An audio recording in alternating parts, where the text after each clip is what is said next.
ಆತ್ಮೀಯ ರೈತ ಬಾಂಧವರೇ, ಎಲ್ಲರಿಗೂ ಸಹ ನಿಮ್ಮ ಪ್ರೀತಿಯ ಕೃಷಿ ಸಹಾಯಕ ಸಂದೀಪ್ ಮಾಡುವಂತಹ ನಮಸ್ಕಾರಗಳು. ಇವತ್ತಿನ ದಿನ ನಾವು ಸಾವಯವ ಕೃಷಿಯಲ್ಲಿ ಹೇಗೆ ನಾವು ಪೋಷಕಾಂಶಗಳ ನಿರ್ವಹಣೆಯನ್ನು ಮಾಡಬೇಕು, ಹಾಗೇನೆ ಆ ಪೋಷಕಾಂಶಗಳ ನಿರ್ವಹಣೆಯನ್ನು ಮಾಡೋದಕ್ಕೆ ಯಾವ ಯಾವ ಅವಕಾಶಗಳು ನಮ್ಮ ಹತ್ರ ಇದೆ ಅನ್ನುವಂಥದ್ದನ್ನ ತಿಳ್ಕೊಳ್ಳೋಣ. ಹೀಗೆ ನಾವು ನೋಡ್ತಾ ಹೋದ್ರೆ ಸಾವಯವ ಕೃಷಿಯಲ್ಲಿ ಬೆಳೆಗಳಿಗೆ ಬೇಕಾದಂತಹ ಪೋಷಕಾಂಶಗಳನ್ನ ಒದಗಿಸಲಿಕ್ಕೆ ಹಲವಾರು ಅವಕಾಶಗಳಿದೆ. ಯಾವ್ಯಾವಿದೆ ಸರ್ ಅಂತ ಕೇಳ್ತಾರೆ, ಮೊದಲನೇದಾಗಿ ಜೀವಾಮೃತ ಇರ್ಬೋದು, ಪಂಚಗವ್ಯ ಇರ್ಬೋದು, ಹಾಗೇನೆ ಬೀಜಾಮೃತ ಇರ್ಬೋದು, ಗೋ ಕೃಪಾಮೃತ ಇರಬಹುದು, ಹಾಗೇನೆ ಹಲವು ಪೋಷಕಾಂಶಗಳನ್ನ ನೀಡುವಂತಹ ಜೈವಿಕ ಗೊಬ್ಬರಗಳು ಅಥವಾ ಕಾಂಪೋಸ್ಟ್ಗಳು ನಮ್ಮಲ್ಲಿ ಅವೈಲೇಬಲ್ ಇದೆ. ಹೌದಾ? ಹಾಗಾದ್ರೆ ರೈತರುಗಳು ಯಾವುದೇ ಖರ್ಚಿಲ್ಲದೆ ತಮ್ಮ ಮನೆಯಲ್ಲಿಯೇ ಮಾಡ್ಕೊಳ್ಬಹುದಾದಂತಹ ಒಂದು ಗೊಬ್ಬರದ ಕುರಿತು ನಾವು ಇವತ್ತಿನ ದಿನ ಹೇಳ್ತಾ ಇದ್ವಿ. ಅಂದ್ರೆ ಗೊಬ್ಬರ ಅಂತ ಹೇಳಿದ್ರೆ ಟಿಪಿಕಲ್ ಮೀನಿಂಗ್ ಯಾವ್ದೋ ಕೆಮಿಕಲ್ ಅಂತ ಅನ್ಕೊಳ್ಳೋದಕ್ಕೆ ಹೋಗ್ಬೇಡಿ. ಇದು ಎಲ್ಲ ಪೋಷಕಾಂಶಗಳು ಒಳಗೊಂಡಂತಹ ಏಕೈಕ ಒಂದು ಕಣಜ ಅಂತಾನೆ ಹೇಳ್ಬೋದು. ಅದ್ಯಾವ್ದು ಅಂತ ಹೇಳಿದ್ರೆ ಜೀವಾಮೃತ. ಹೌದಾ? ಈ ಜೀವಾಮೃತ ಹೇಗೆ ತಯಾರು ಮಾಡಬೇಕು ಅಂತ ಹೇಳಿದ್ರೆ, ಮೊದಲನೇದಾಗಿ ಒಂದು 200 ಲೀಟರ್ ಡ್ರಮ್ ಅನ್ನು ತಗೊಳ್ರಿ. ಆ ಒಂದು 200 ಲೀಟರ್ ಡ್ರಮ್ಗೆ ನಾವೇನ್ ಮಾಡ್ಬೇಕಾಗುತ್ತೆ, ಒಂದು 10 kg ದನದ ಸಗಣಿ. ತುಂಬಾ ಜನ ಹೇಳ್ತಾರೆ, ಸರ್ ದೇಶಿ ಹಸುಗಳ ಸಗಣಿನೇ ಆಗ್ಬೇಕು ಅಥವಾ ದೇಶಿ ಹಸುವಿನ ಗಂಜಲವೇ ಆಗ್ಬೇಕು. ಖಂಡಿತವಾಗಿಯೂ ಇಲ್ಲ. ನಿಮ್ಮಲ್ಲಿ ಯಾವುದೇ ರೀತಿಯ ಹಸುಗಳು ಅಥವಾ ದನಗಳು ಇತ್ತು ಅಂತ ಹೇಳಿದ್ರೆ, ಯಾವುದೇ ಜಾತಿದಾಗಿದ್ರು ಪರವಾಗಿಲ್ಲ, ತಾವು ಅದನ್ನ ಯೂಸ್ ಮಾಡಬಹುದು. ಓಕೆನಾ? ಯಾಕೆ ದೇಶಿ ಹಸುವನ್ನೇ ಬಳಸಿ ಅಂತ ಹೇಳ್ತಾರೆ ಅಂತ ಹೇಳಿದ್ರೆ, ಅವುಗಳಲ್ಲಿ ಈ ಗುಡ್ ಬ್ಯಾಕ್ಟೀರಿಯಾಸ್ ಅಂತ ನಾವೇನ್ ಹೇಳ್ತೀವಿ, ಅವುಗಳ ಕೌಂಟ್ ಏನಿರುತ್ತೆ ಜಾಸ್ತಿ ಇರುತ್ತೆ. ಆದ್ರೆ ನಮ್ಮ ಈ ವಿದೇಶಿ ತಳಿಗಳಾದ HF ಆಗಿರ್ಬೋದು, ಜೆರ್ಸಿ ಆಗಿರ್ಬೋದು, ಅಂತಹವುಗಳಲ್ಲಿ ಈ ಬ್ಯಾಕ್ಟೀರಿಯಲ್ ಕೌಂಟ್ ಸ್ವಲ್ಪ ಕಡಿಮೆ ಇರ್ತದೆ. ಹಾಗಾಗಿ ಸ್ವಲ್ಪ ಹೆಚ್ಚಿನ ಪ್ರಮಾಣದಲ್ಲಿ ತಾವೇನ್ ಮಾಡಬಹುದು, ಅದನ್ನ ಯೂಸ್ ಮಾಡಬಹುದಾಗಿದೆ. ಹಾಗೇನೆ ಒಂದು 10 ಲೀಟರ್ ಗಂಜಲವನ್ನು ತಗೊಳ್ಳಿ. ಹಾಗೆ ಅದಕ್ಕೆ ಏನ್ ಮಾಡ್ಬೇಕು, ಒಂದು 2 kg ಯಾವ್ದಾದ್ರು ದ್ವಿದಳ ಧಾನ್ಯದ ಹಿಟ್ಟನ್ನ ಬೆರೆಸಿ. ಅದಾದ ನಂತರ ಏನ್ ಮಾಡ್ಬೇಕು, ಒಂದು 2 kg ಯಾವ್ದಾದ್ರು ಹಳೆ ಬೆಲ್ಲ ಅಥವಾ ನಿಮ್ಗೆ ಯೂಸ್ ಬರದೇ ಇರುವಂತಹ ಬೆಲ್ಲ ಇದ್ದು, ಹಾಗೇನೆ ನಿಮ್ಮ ಜಮೀನಿನಲ್ಲಿಯೇ ಇರ್ತಕ್ಕಂತಹ ನೈಸರ್ಗಿಕವಾದಂತಹ ಮಣ್ಣು, ಯಾವುದೋ ಮರದ ಅಡಿಯಲ್ಲಿ, ಅದರ ಬೇರುಗಳ ಅಡಿಯಲ್ಲಿ ಅಥವಾ ಬೇಲಿಗಳಲ್ಲಿ, ಆ ಒಂದು ಭಾಗದಲ್ಲಿ ಯಾವುದೇ ರೀತಿಯಾದಂತಹ ರಾಸಾಯನಿಕಗಳು ತಲುಪಿರಬಾರ್ದು. ಆ ತರಹದ ಒಂದು ಜಮೀನಲ್ಲಿ ಏನ್ ಮಾಡಿ, 1 kg ಫ್ರೆಶ್ ಸಾಯಿಲ್ ಅನ್ನು ತಗೊಳ್ರಿ. ಯಾಕಂತ ಹೇಳಿದ್ರೆ ಆ ಒಂದು ಮಣ್ಣಿನಲ್ಲಿ ನಮ್ಗೆ ಬೇಕಾಗಿರ್ತಕ್ಕಂತಹ ಯೂಸ್ಫುಲ್ ಬ್ಯಾಕ್ಟೀರಿಯಾಗಳು ಮತ್ತೆ ಫಂಗಸ್ಗಳು ಇರೋದ್ರಿಂದ ಅದನ್ನ ನಾವು ಯಾವಾಗ ಈ ರೀತಿಯಾಗಿ ಒಂದು 200 ಲೀಟರ್ ಡ್ರಮ್ ನಲ್ಲಿ ಹಾಕ್ತಿವಿ, ಹಾಕಿದ ನಂತರ ನಾವೇನ್ ಮಾಡ್ಬೇಕು, ಉಳಿದಂತಹ ಭಾಗಕ್ಕೆ ನೀರನ್ನ ಹಾಕಿ ನಾವು ಅದನ್ನ ಏನ್ ಮಾಡ್ಬೇಕು, ಮಿಕ್ಸ್ ಮಾಡಬೇಕು. ಮಿಕ್ಸ್ ಮಾಡುವಂತಹ ಸಂದರ್ಭದಲ್ಲಿ ಒಂದನ್ನ ನೀವು ಗಮನದಲ್ಲಿ ಇಟ್ಕೊಳ್ಬೇಕಾಗಿರ್ತಕ್ಕಂಥದ್ದು ಏನು ಅಂತ ಹೇಳಿದ್ರೆ, ಯಾವುದೇ ಕಾರಣಕ್ಕೆ ಮೆಟಾಲಿಕ್ ಡ್ರಮ್ ಗಳನ್ನ ತಗೊಳ್ಬಾರ್ದು. ಎರಡನೇದು, ಈ ತಿರುಗಿಸೋದಕ್ಕೆ ಏನ್ ಕೋಲನ್ನ ಬಳಸ್ತೀರಾ ಅದನ್ನು ಕೂಡ ಅಷ್ಟೇ ಯಾವುದೇ ರೀತಿಯಾದಂತಹ ಕಬ್ಬಿಣದ ರಾಡ್ಗಳನ್ನ ಬಳಸಬಾರ್ದು. ಇದರ PVC ಪೈಪು ಅಥವಾ ಈ ಒಂದು ಬಿದಿರಿನ ಒಂದು ಕೋಲ್ ಆಗಿರ್ಬೋದು, ಹಾಗೇನೆ ನಿಮ್ಮಲ್ಲಿ ತೆಂಗು ಬೆಳೀತಾ ಇದ್ರೆ ಅಂತ ತೆಂಗಿನ ಮಟ್ಟೆ ಆಗಿರ್ಬೋದು, ಅಂತವುಗಳನ್ನ ಬಳಸಿ. ಅದಾದ ನಂತರ ಇದನ್ನ ಯಾವತ್ತೂ ಕೂಡ ನೆರಳಲ್ಲಿ ಶೇಖರಣೆಯನ್ನ ಮಾಡಬೇಕು.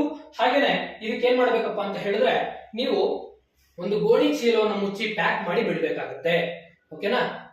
ಯಾಕೆ ಸರ್ ಫುಲ್ ಮುಚ್ಚಳಕವನ್ನ ಮುಚ್ಚಿಬಿಟ್ಟು ಬಿಡ್ಬೋದಲ್ಲ ಅಂತ ಕೇಳಿದ್ರೆ, ಅದರಲ್ಲಿ ಬ್ಯಾಕ್ಟೀರಿಯಲ್ ಗ್ರೋತ್ ಆಗ್ತಾ ಇರೋದ್ರಿಂದ ನಾವು ಹೇಗೆ ಉಸಿರಾಟವನ್ನು ಮಾಡ್ತಾ ಹೋಗ್ತೀವಿ, ಹಾಗೇನೆ ಆ ಬ್ಯಾಕ್ಟೀರಿಯಾಗಳು ಕೂಡ ಆಕ್ಸಿಜನ್ ಅನ್ನ ಯೂಸ್ ಮಾಡ್ಕೊಂಡು ಕಾರ್ಬನ್ ಡೈಆಕ್ಸೈಡ್ ಅನ್ನು ಉತ್ಪಾದನೆಯನ್ನು ಮಾಡ್ತಾ ಇರ್ತವೆ.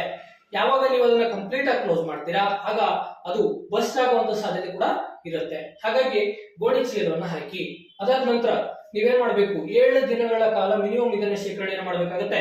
ಶೇಖರಣೆಯನ್ನು ಮಾಡಿದಂತಹ 7 ದಿನಗಳಲ್ಲಿ ಪ್ರತಿನಿತ್ಯ ಏನ್ ಮಾಡ್ಬೇಕು, ಬೆಳಗ್ಗೆ ಮತ್ತೆ ಸಂಜೆ ಇದನ್ನ ಈ ಪ್ರದಕ್ಷಿಣಾಕಾರ ಅಥವಾ ಈ ಗಡಿಯಾರ ತಿರುಗುವ ದಿಕ್ಕಿನಲ್ಲಿ ಏನ್ ಮಾಡ್ಬೇಕು, ಒಂದೇ ದಿಕ್ಕಿನಲ್ಲಿ ನಾವೇನ್ ಮಾಡ್ಬೇಕಾಗುತ್ತೆ, ಅದನ್ನ 2 ರಿಂದ 3 ಬಾರಿ ತಿರುಗಿಸ್ಬಿಟ್ಟು ಬಿಡೋದ್ರಿಂದ ಏನಾಗುತ್ತಪ್ಪ ಅಂತ ಹೇಳಿದ್ರೆ, ಈಕ್ವಲ್ ಆಗಿ ಆಕ್ಸಿಜನ್ ಅಂತ ಡಿಸ್ಟ್ರಿಬ್ಯೂಷನ್ ಆಗುತ್ತೆ.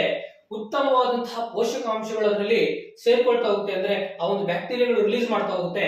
ಹೀಗೆ ಮಾಡೋದ್ರಿಂದ ಆ ಒಂದು ಜೀವಾಮೃತದ ಗುಣಮಟ್ಟ ಏನಾಗಿರುತ್ತೆ, ನಿಮ್ಗೆ ಅತ್ಯುತ್ತಮವಾಗಿರುತ್ತೆ. ಸರ್ ಹಾಗಾದ್ರೆ ಇದನ್ನ ಬಳಸೋದು ಹೇಗೆ? 2 ವಿಧಾನದಲ್ಲಿ ತಾವು ಬಳಸಬಹುದು. ಒಂದು, ನೇರವಾಗಿ ನೀವು ಇದನ್ನ ಗಿಡಗಳ ಬುಡಗಳಿಗೆ ಅಥವಾ ಬೆಳೆಗಳ ಬುಡಗಳಿಗೆ ತಾವೇನ್ ಮಾಡಬಹುದು, 1:10 ರೇಷಿಯೋನಲ್ಲಿ ಡೈಲ್ಯೂಟ್ ಅನ್ನ ಮಾಡಿಕೊಂಡು ತಾವೇನ್ ಮಾಡಬಹುದಾಗಿರುತ್ತೆ, ಬೆಳೆಗಳಿಗೆ ಕೊಡಬಹುದು. ಎರಡನೇದು, ನಿಮ್ಮಲ್ಲಿ ಯಾವುದೇ ಬೆಳೆಗಳಿದ್ರು ಸಹ ಅವುಗಳಿಗೆ ಏನ್ ಮಾಡಬಹುದು, ಇದನ್ನ ತಾವು 1 ml ಗೆ 10 ml ಅಥವಾ 1 ಲೀಟರ್ಗೆ 10 ಲೀಟರ್ ತರ 9 ಲೀಟರ್ ತರ ಹಾಕೊಂಡು ತಾವು ಸಿಂಪಡಣೆಯನ್ನು ಕೂಡ ಮಾಡಬಹುದು. ಹೀಗೆ ಮಾಡೋದ್ರಿಂದ ಬೆಳೆಗಳ ಸರ್ವತೋಮುಖ ಬೆಳವಣಿಗೆ ಆಗುತ್ತೆ. ಹಾಗೇನೆ ಉತ್ತಮವಾದ ಇಳುವರಿ ಬರುತ್ತೆ. ಓಕೆನಾ? ಹಾಗೇನೆ ಇನ್ನೊಂದಿಷ್ಟು ಜೈವಿಕ ಗೊಬ್ಬರಗಳಿವೆ, ಅವುಗಳನ್ನು ಹೇಗೆ ತಯಾರು ಮಾಡೋದು ನೋಡೋಣ ಬನ್ನಿ. ನೋಡ್ರಿ, ಡಿಎಪಿ ಗೊಬ್ಬರ, ಸಾವಯವವಾಗಿ ಡಿಎಪಿ ಅನ್ನ ಹೇಗೆ ತಯಾರು ಮಾಡಬೇಕು. ನಮ್ಮಲ್ಲಿ ತುಂಬಾ ಜನ ಏನ್ ಮಾಡ್ತೀವಿ, ನಾವು ಹೊರಗಡೆ ಹೋಗ್ತೀವಿ ಕೆಮಿಕಲ್ ಅಂಗಡಿಗಳಿಗೆ, ಆ ಒಂದು ಡಿಎಪಿ ಗೊಬ್ಬರವನ್ನು ತಗೊಂಡ್ ಬರ್ತೀವಿ. ಒಂದು ಗೊಬ್ಬರದ ಚೀಲ 1650 1800 ತನಕ ಇರುತ್ತೆ. ಅದೇ ನಾವೇ ಮನೆಯಲ್ಲೇ ತಯಾರು ಮಾಡ್ಕೊಳ್ಬಹುದು ಅಂತ ಹೇಳಿದ್ರೆ ನಂಬ್ತೀರಾ? ಖಂಡಿತವಾಗಿ ತಯಾರು ಮಾಡ್ಕೊಳ್ಬಹುದು. ಹೇಗೆ ಅಂತ ಹೇಳಿದ್ರೆ, ಒಂದು 100 ಕೆಜಿ ಮಣ್ಣನ್ನು ತಗೊಳ್ಳಿ. ಆ ಒಂದು 100 ಕೆಜಿ ಮಣ್ಣಿಗೆ ಒಂದು 25 ಲೀಟರ್ ಅಷ್ಟು ಗಂಜಲವನ್ನು ಹಾಕಿ. ಸ್ವಲ್ಪ ಜಾಸ್ತಿ ಹಾಕಿದ್ರು ಯಾವುದೇ ರೀತಿಯಂತ ಪ್ರಾಬ್ಲಮ್ ಇಲ್ಲ. ಹಾಗೇನೆ 3 ಕೆಜಿ ಅಷ್ಟು ರಾಕ್ ಫಾಸ್ಫೇಟ್. ಓಕೆನಾ? ತುಂಬಾ ಜನ ಹೇಳ್ತಾರೆ, ಸರ್ ನಾವು ಕೆಮಿಕಲ್ ಫಾರ್ಮಿಂಗ್ ಮಾಡ್ತಾ ಇಲ್ಲ, ಆರ್ಗ್ಯಾನಿಕ್ ಫಾರ್ಮಿಂಗ್ ಮಾಡ್ತಾ ಇದೀವಿ, ಇಲ್ಲಿ ರಾಕ್ ಫಾಸ್ಫೇಟ್ ಕೆಮಿಕಲ್ ಅಲ್ವಾ ಸರ್? ಹೌದು, ಇದು ಕೆಮಿಕಲ್ಲೇ. ಆದರೆ ನೋಡ್ರಿ, ಇದು ಯಾವುದೇ ರೀತಿಯಾದಂತಹ ಬದಲಾವಣೆ ಅಥವಾ ಸಂಸ್ಕರಣೆಗೆ ಒಳಗಾಗಿರ್ತಕ್ಕಂತಹ ರಾಕ್ ಫಾಸ್ಫೇಟ್ ಆಗಿರೋದಿಲ್ಲ. ಇದು ನೇರವಾಗಿ ನೈಸರ್ಗಿಕವಾಗಿಯೇ ತಮಗೆ ಈ ಕಾಂಪೋಸಿಷನ್ ಅಲ್ಲಿ ಸಿಗೋದ್ರಿಂದ ಇದನ್ನ ತಾವು ಸಾವಯವ ಕೃಷಿಯಲ್ಲಿ ಬಳಸಬಹುದಾಗಿದೆ. ಹಾಗೇನೆ ಒಂದು 5 ಕೆಜಿ ಅಷ್ಟು ಬೂದಿ, ಯಾವುದೇ ವೇಸ್ಟ್, ನೀವು ಒಲೆ ಬೂದಿ ಆಗಿರ್ಬಹುದು ಅಥವಾ ನೀವು ಯಾವುದೋ ಕಸ ಅಥವಾ ಇನ್ನೊಂದು ಏನನ್ನು ಹೊರಗಡೆ ಸುಟ್ಟು ಹಾಕಿರ್ತೀರ, ಆ ಬೂದಿಯನ್ನ ತಗೊಳ್ಳಿ. ಓಕೆನಾ? ಹಾಗೇನೆ 1 ಕೆಜಿ ಅಷ್ಟು ಬೇವಿನ ಎಲೆ, ಅದನ್ನ ಸ್ವಲ್ಪ ಉತ್ತರಿಸ್ಬಿಟ್ಟು ಅಥವಾ ಪೀಸ್ ಮಾಡ್ಬಿಟ್ಟು ಹಾಕಿ. ಇದನ್ನ ಹಾಕಿದ ನಂತರ ಇದನ್ನ ತಾವೇನ್ ಮಾಡ್ಬೇಕಾಗುತ್ತೆ, 30 ದಿನಗಳ ಕಾಲ ಕಳಿಯೋದಕ್ಕೆ ಬಿಟ್ರಿ ಅಂತ ಹೇಳಿದ್ರೆ ಒಂದು ನೈಸರ್ಗಿಕವಾದಂತಹ ಸಾವಯವ ಗೊಬ್ಬರ ತಮ್ಮ ಮನೆಯಲ್ಲಿನೇ ತಯಾರಾಗಿರುತ್ತೆ. ಓಕೆನಾ?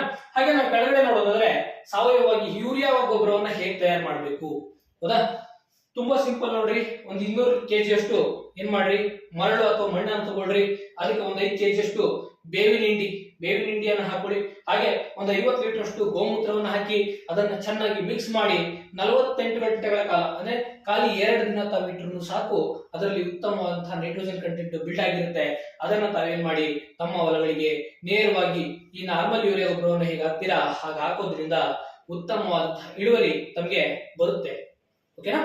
ಇಷ್ಟು ಇವತ್ತಿನಂತಹ ಒಂದು ವಿಷಯ ಆಗಿತ್ತು.